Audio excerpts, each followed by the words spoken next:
for joining us again for Shop Talk with Steve Brooks. Today we're going to be talking shop with John Love, Mr. Eddie Bennett, and today we're going to be talking about a part of our presentation when we go in and talk to people about living benefits life insurance. Majority of the time that's what we're talking to them about is, you know, we consider ourselves professional risk management guys that can go out and just look at a situation and make sure that that situation is going to be covered, whether it be a debt or, you know, a couple of business owners. But a lot of times when we're talking to people, guys, you kind of got to make them realize it can happen to them. You know what I mean? And I know a lot of times we can do that through stories. And John, you're one of the best at telling stories, very animated, and delivering your message to people. But, you know, we haven't always brought the pain, is what we call it, through stories. And you know, why would you say that, you know, it's necessary to bring the pain when you're talking to someone, especially about living benefits life insurance? Well, because people don't buy life insurance for any other reason. People will go out and buy a car or a big screen TV for different reasons. But life insurance is one of those things that people don't really want to pay for unless you make them feel the pain. Yeah. And if you make them feel the pain, suddenly the conversation changes. So no matter what you're selling, whether it's term, IUL, an appointment with a Sherpa, there's always a pain point. Right. You have to reach out and touch it and almost aggravate it a little bit, right, so that the people will say, I'll pay you to stop that. What would you say, Eddie? I mean, as far as, was there a time when you didn't bring the pain? I know there was for me. Oh, absolutely. You know what I mean? Yeah. And John really enlightened us all on bringing the pain. And it's so funny because I've always said that I'm the most anti-salesman in sales business that there is, because I'm just so adverse to, you know, wringing someone's arm around. That's right. To get them to, I'm just not a pushy guy. But there's ways to bring the pain that aren't in any way, you know, forceful or direct. It's just, the point is to make them think about them. You know what I mean? Make them think about what could happen to them. And if it does happen, what would occur? Or this has happened to other clients of ours in our organization. Do you have any objection that this couldn't happen to you? Yeah. Okay, and if it did, you know, I think that's the part. Like, John, you have like fantastic stories when we talk about critical illness, chronic illness, terminal illness, critical injuries. I mean, there's a story for each one, and we always encourage everyone, if they come to our trainings or listen into, you know, even these videos that we do, or on a call that we might do, to borrow someone else's story, maybe. Absolutely. if you don't have one yet. And it's just a matter of time before you'll help someone with some living benefit claims. But, you know, incorporating that into what you say is just so important, and telling those stories. But telling the stories is a great part of the presentation, but I really think it's what comes after that. Yeah. What if that were to happen to you? You know what I mean? So how did you learn how to articulate, you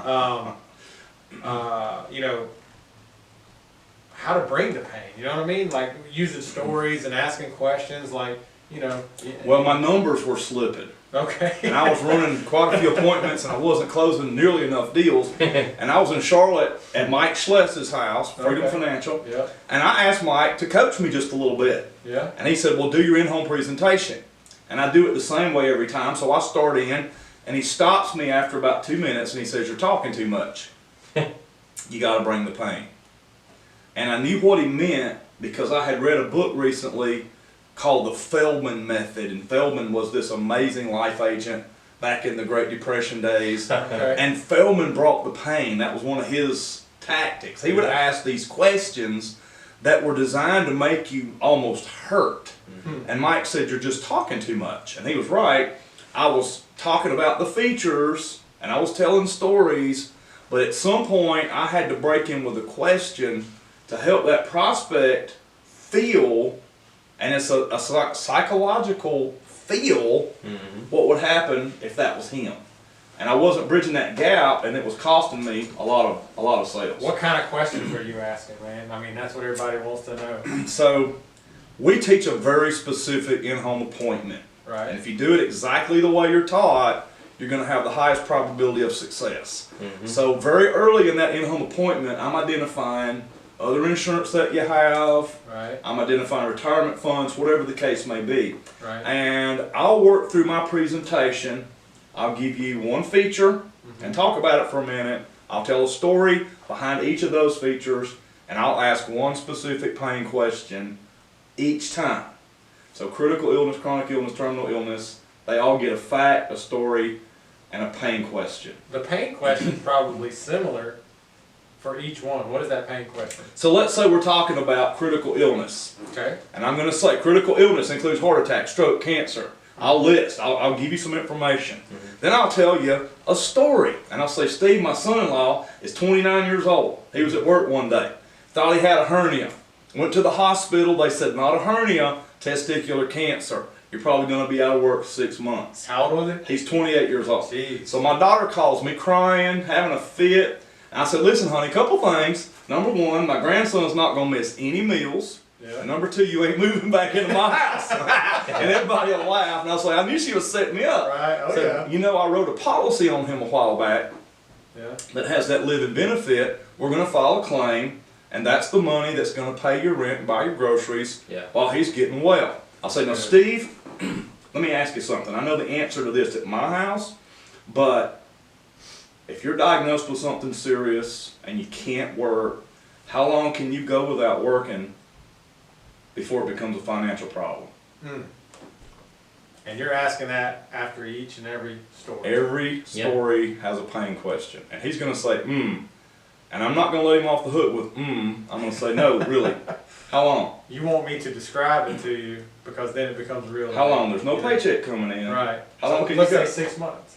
You're better than most people. Mhm. Most people are going to tell me 30 days. Right. Yeah, most people are saying till the next paycheck. Yep. Yeah, and what you're going to find most of the time is till the next paycheck. Mm-hmm. If Steve is going to tell me 6 months, he's probably going to be digging into some savings. There's some pain there. Oh yeah. But I'm going to feel the pain. I'm going to find the pain. I'm also carrying a check that Eddie Bennett delivered to one of his clients. And I'm saying we've been doing this long enough that we're delivering checks now. And here's a check. And I'll describe the check. And I'll say how much difference does that make in the storyline Yep. if I can deliver a check to you for $260,000. How does that change the story? Totally changes the story. So I bring the pain and I bring that living benefit into the story, and he's telling me changes the storyline. I do terminal illness the same way, and the pain question for terminal illness sounds something like this. Now, Steve, if the doctor told you you had less than 12 months to live, you told me that you worked at the dock in Savannah, you're a longshoreman. Do you really want to get up and go to the dock on Monday and offload ships? Not if I had 12 months to live. What would you rather be doing? Rather be hanging out with my family for as long as I could, going on, trips or spending time with them, before I was unable to do that, I guess. I wouldn't want to go to the docks. Now, based on the size of the policy we're talking about here, you could have access to about $200,000 of your dollars up front. How big a difference would $200,000 make in that story? Man, that changes everything, really. It's a pain question. One thing I want you to touch on, John, that you uncovered as you were doing this, I think it was after the pain questions, you were telling them the stories, but they were over at Hilton Head, they were taking your lunch, man. They were eating your lunch. I mean, they were kicking your teeth in a little bit, Yeah. and I remember you coming back and you were like, man, I got to do something, you know what I mean? And when we really talk about chronic illness and how to bring the pain with chronic illness, because I know with a lot of our leads, or just people in general, I mean, you're going to run into people who are a little older, you know what I mean? Maybe they've already retired. Highest segment of the population. Yeah, and You're gonna run into them. You're going to run into them. They're not going away, so you need to learn how to talk to them and how to Not bring the boomers. pain. So What I found in Hilton Head were a lot of people that were older and had money, and they were sort of smug about their position. But their money was already coming in. So if they got cancer or whatever and didn't go to work, That's not that wrong. money was still going to come in. Not a pain point Yeah. for them. No. So chronic illness is triggered when you cannot perform any 2 of 6 activities of daily living without substantial help from another person. I'll tell them the facts. All right. Can't get out of bed, toilet, shower, dress, feed yourself, any 2 of 6. These are the same triggers that are used when you want to admit someone into a nursing home. And the pain question will be, have you ever had to help someone get into a nursing home?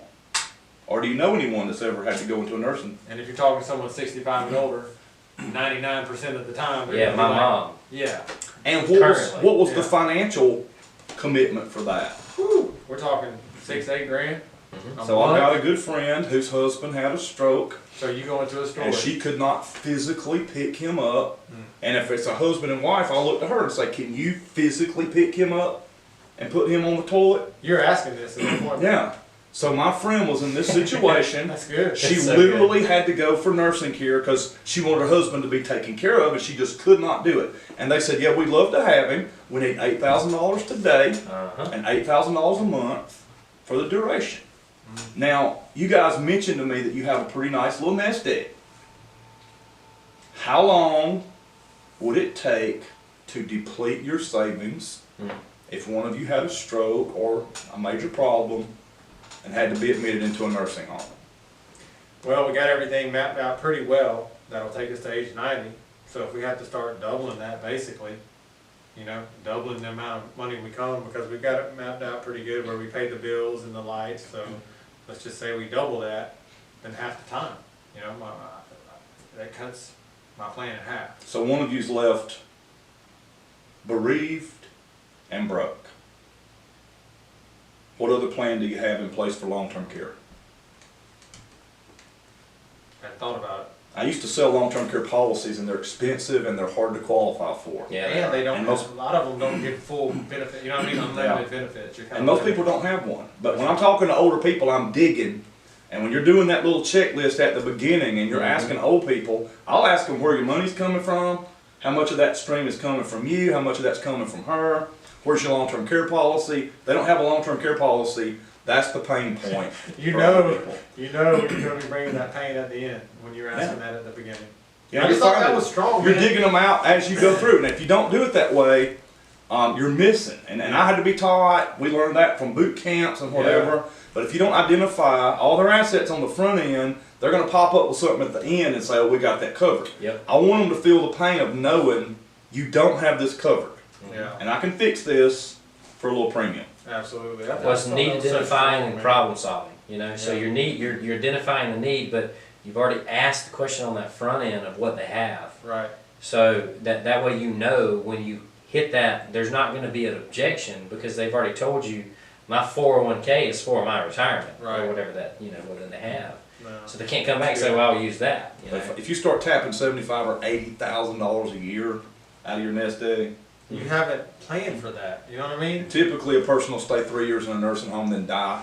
So you're taking about $250,000 out of your nest egg, and you're grieving, but now what are you doing financially? And you're broke. I had to learn to dig into their income sources. Most older people have never thought about it, but I'll say now, if you die, does that pension continue to pay to your wife? Well, no. So there's a $2,000 hole in your budget right there. And which You one got- do you get more for Social Security, because the other one will be cut off? One of those Social Security checks is going away. I'll create a hole in your budget immediately. But nobody probably has really dug into it like that with them, you know, they haven't been presented with that opportunity to actually dive into it, and they're fortunate that they do have someone like you to come in and talk to them about that identified that pain, you know what I mean? Yeah. Because that was just going, that was sliding through the cracks there for a little bit. And Mike Schlitz coached me on it, and Mike coached me on something else with pain that goes all the way back to the introduction, and we kind of jumped in the middle, but Mike said at every appointment, find out how they met, where they went on their first date, and how long before he knew that she was the one. Yeah, And be prepared to tell me if I ask you. Yeah. And he was right. There is an emotional nerve that you have to touch from the very beginning, and you're going to touch it again and again. I'm going to keep poking you right. in that spot. And by the end, if I'm just asking you for a couple $100 a month, you'll pay it easily to fix that and make me go away. Yeah. Huh, that's interesting. So the other question that I wanted to ask and just kind of get you to address, and Eddie, if you got questions that pop up about bringing the pain, since we got Dr. Love here, is when in the appointment do you do that? You know, we have like a system that, you know, like you were talking about, the way the in-home flow goes, you know what I mean? When do you get into bringing the pain as it pertains to, you know, you got intros and you got questions and you got laminated forms and you got all this, like when are you doing that? Towards the beginning, the middle, or the end? I know you said you kind of introduced those emotions at the beginning, but when you're talking about these stories and really pointed questions towards them, when is that going down? I like to use the laminated form feature sheet. The feature sheet. And you can get that off of our website too. So check that out on our website. You can go to, if you're contracted with our carriers, then you can actually go to our website and you can, you should have your username and password. Go into the agent portal and go to the workshop, and you can find all of the tools, price sheets, scripts, book recommendations, different things that you'll hear us talk about on this show. So just a reminder of that. So on the feature sheet, the front side, I go down the front side with the features. They're 15 years I've been doing it, man. Portable, your choice beneficiary. Love it. And I get to the last one that says living benefits, and I'll say, I'm going to explain this, Steve, but you mentioned you've got a $100,000 policy at work. What's the one thing you have to do before they pay out that $100,000? We'll die, of course. That's it. It's called a death benefit, and that's what we call a trigger. Okay. Most insurance policies only have one trigger. And you're still on the front side. Still of on this the front feature sheet. side. Yeah. I'm about to flip it. Okay. But I'll say what I'm about to show you has as many as 15 triggers, and 14 of those do not require you to be dead. Okay. And if you hit one of these triggers, you can have up to 95% of your death benefit, which on the policy we're talking about here, about $220,000. So I'm just going to touch a few of the triggers. When I flip it over, each one of those triggers I point to, I'm going to describe it and tell you a little bit about it. I'm going to tell a story, and I'm going to bring the pain. Okay. I usually start with terminal. I'll say terminal means less than 12 months to live. Doctor says you got it. He'll sign off on it. You can have up to $220,000 of your dollars. Now here's why that's important, Steve. Here comes the story. My mom was terminal with cancer a few years ago. She was dying. Hospice was there. Hospice lady said she'll be dead 3 weeks max. And my mother calls me one day like she's ordering a pizza. And she says, hey, I need $10,000 today.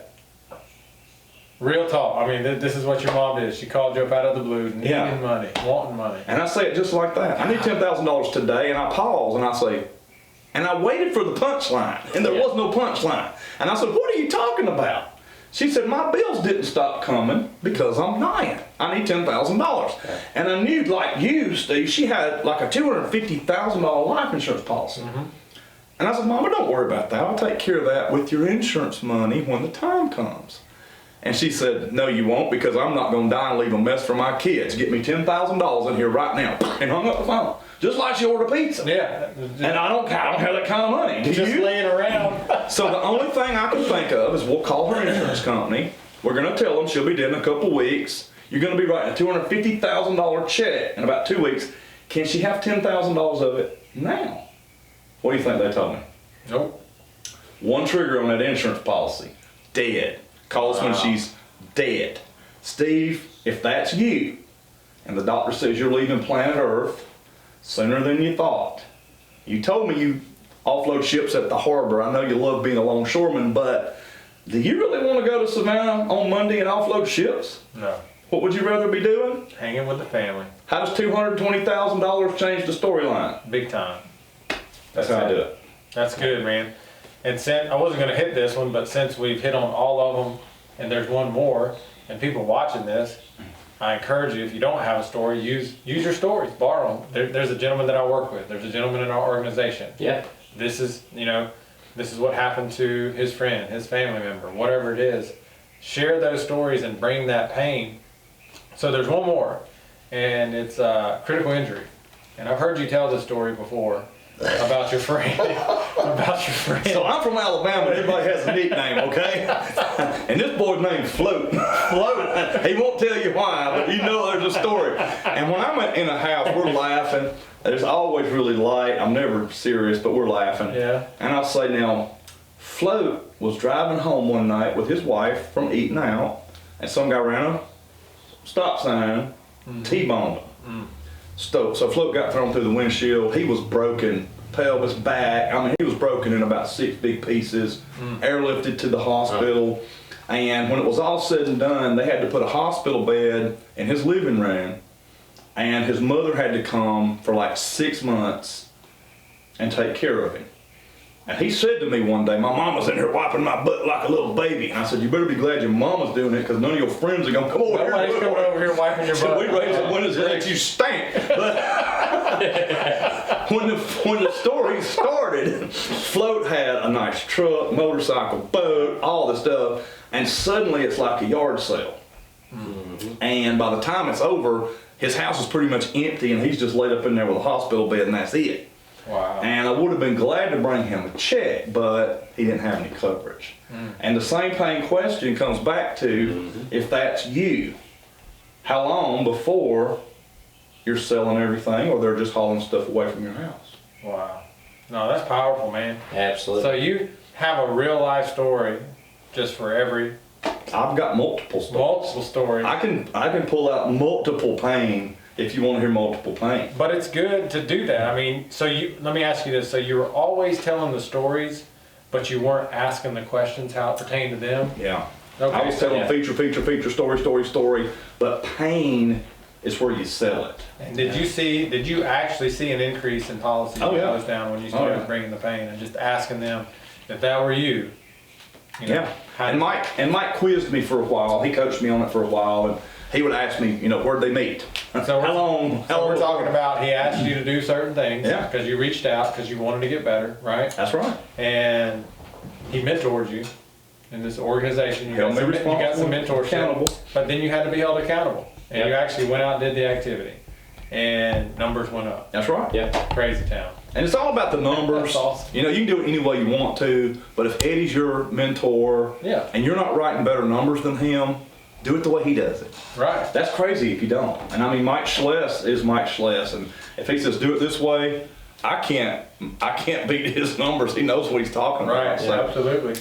And I like going to the boot camps and the workshops, man, because I get to hear all these people and what they're doing and how they're doing it. But not only that, Yeah. when we have breaks, you know what I mean? When we have lunch and things like that, you just get to hear what they're doing and maybe some of their stories, you know? What about you, Eddie? I mean, anything you want to add to bring in the pain? Because I know Yeah. you haven't been doing this forever. Like, I haven't been doing it Yeah. forever. I'm not a pushy sales guy. You're more about educating the people. But, I think it's important what you said is like to draw it out. And like what John said is to make them tell you. You know what I mean? Make them tell Yeah. you what that situation would be like. But how is bringing the pain in an appointment with Eddie Bennett? Well, the crazy thing is that I have those stories like verbatim. So like the story with his mom. So with John Love, whenever you get your appointments, you just pull your phone out and you say, "Here, watch this." Yeah. No, it's kidding. Yeah, It's got exactly. on recording. Here, just watch do- this. But like so it's funny because I can tell the story of John Love's mom. Like I can tell that story. It didn't happen to me, but I heard his and then I use it. I tell the story about Float. Yeah. I actually use that story. Yeah. I do. he's a real person. Yeah. Well, and that's the thing is that it doesn't have to happen to you. But when I had one of my best friends' spouse, when she got diagnosed with cancer, and in December of last year we got her a check for over $200,000, and she's 28 years old at the time. That became my story because it happened to me, Yeah. and so that's the only one that I tell now. But it depends on the age. So once again, if they're 65, I'm hitting them with the pain of the nursing home. But I don't do every single one now because I just kind of get to the point. So if they're young, I may ask them that question. So I tell the story of Bobby Jean. I tell the story of my friend that it happened to, and then I just turn that on them. And I say, hey, you know people who this happened to. You see this check that Bobby Jean had. What would happen in your family if this happened to you? So what I mean by that, let me qualify that question. How long would it take for the bill collectors to start knocking on your door if you had a stroke tomorrow? And I don't push, but I also don't allow them to tell me it would be really bad. Well, what's really bad?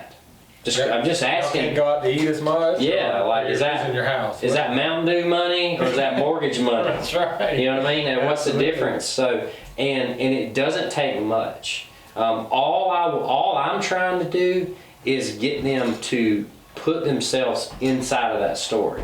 Right. So yeah, I am. I don't do it quite like John. John does such a fantastic job of telling those stories. Basically, what I do is I educate them. We just tell them a fact. I tell them a story, and I keep that simple because I don't want to give them too much information. But then all I do is I just turn the globe on them, right? It's like, okay, now this is you. So you're this person. So statistically, you're a lot more likely to have a heart attack, stroke, or cancer in the next 15 years than you are to die. Way more likely. So if this were to happen to you, how does that look for your family? And then, like any good person in sales understands the concept of then you shut up. Yep. I let them tell me, and they tell you, and the first thing they usually say is, "Oh man, it'd be real bad." Well, paint that picture for yourself, because I'm not doing my job if I don't just get you to understand, like, what's really bad. And then they'll tell you. So how long could you last? I could probably last 2 months. What would happen after 2 months? I'd be selling everything I own. Okay. So this policy covers that. So I'm just letting you know that you have a life insurance policy that covers you in these events. So God forbid something happens to you and you pass away, but this policy has so many more triggers. It has all these other benefits. So you're covered. You can sleep easy at night. And that's what I'm here to do. And it pretty much sells itself. You don't really have to push or anything. All you're doing is just getting them to realize that, hey, I'm not asking you to picture yourself on a hospital bed. I'm just asking you, is it possible that it can happen? You dang right it's possible that it can happen. Yeah. Okay, well, absolutely. You can't discount yourself. This solves the problem, I'm not telling you to pretend like that, because no one likes to think about that. Well, before there were living benefits, you had to make them imagine themselves dead. It's miserable. Because I started the business, there was only one trigger, dead. Uh-huh. That was a totally different conversation. Yeah. But now, I'm not going to die, but statistically, I'll ask you, have you ever known anybody that survived cancer? Sure. Right. What did the treatment do to them? Made them sick. Did they get up and go to work every day? No. How long can you go without working? That's it. That's it. Before it becomes a problem for you. Let them feel that. Yeah. Do you guys put any emphasis, more or less, on certain living benefits or the stories or bringing the pain if you're meeting with a younger or older person, or do you hit on them all pretty hard? I hit them all, but the younger people, if they're both working, which most of my families are both working, the critical illness, critical injury is the one that really rings with them. Older people, chronic. All day long. And I go in there looking for the long-term care problem, and it's almost always there. And then for the younger individuals or couples or whatever, more the critical injury, The thing? critical illness. Illness also? For sure. Well, yeah, now that we actually have the check for, the young lady that got cancer at 28, I mean, you never know. But I tend to lean towards the critical injury just because Absolutely. anybody can pull out of their driveway and get T-boned, or pull out of Walmart or Kroger and get T-boned, so you just never know. So I just didn't know if y'all put any more emphasis or kind of pay attention to that when you're in an appointment. And I take the same mentality, which is terminal illness gets the least amount of attention, and then depending on your age, number one spot for someone who's 60 and older is but is definitely chronic. And then if you're younger than that, then it's critical. But I spend just a touch of time on terminal. Listen, man, hey, this is how this works. You're in the short rows.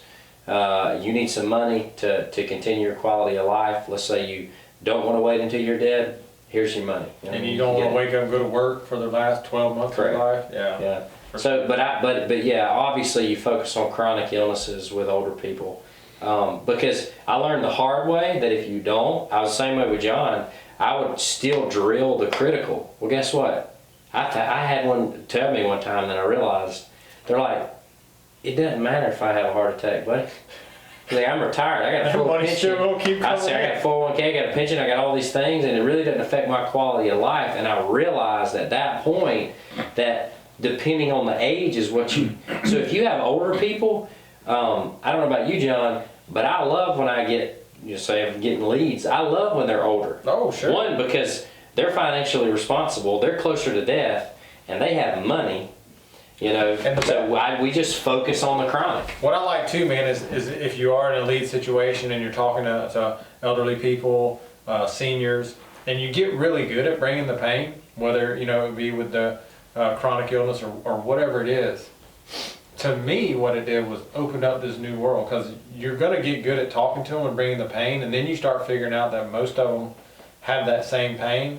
So now I can talk to anyone. That's you know right. what I mean? Anyone who's older, you know, at your church, someone who is in your community, somebody in your family. Hey, I don't know if anybody's talked to you about this. Been helping a lot of seniors with this, at least Yeah. having this conversation with them. Would you be open to having this conversation to make sure you don't have any holes in your plan? Yeah. You know, because if you have to redirect your income in a different direction, that's what they're worried about. Yeah. Pushing that income out somewhere else that they weren't anticipating. So, well, John, I appreciate you bringing the pain with Absolutely. us today. It's kind of what's made you famous, even before the insurance industry and the wrestling career you had was bringing the pain, Yeah. right? Oh yeah. Thanks, some serious pain. Well, thanks, Eddie. I appreciate you being here with Yeah. us too, man. And you know, we'll just continue to put this content out for folks so they can continue to get better. And we just want to make it as easily accessible as we can to folks that you know, we used to do the phone calls on a weekly basis, but we Yeah. were, you know, as our company grows nationally, it's different time zones, or, you know, all of us started on a part-time basis. So some Correct. people are in jobs, you know, if we were doing our calls in the morning. So we want to make sure that they can put this in their earbuds and while they're working out or when they're running or riding Yeah. down the road, and making this easily accessible every week with brand new content, with the sole purpose of you getting better and you being able to learn and hear from people on a consistent basis that are doing this well, that have been doing this a while, and really care about others not making the same mistakes that they have. So I'm glad you tuned in. We look forward to next time.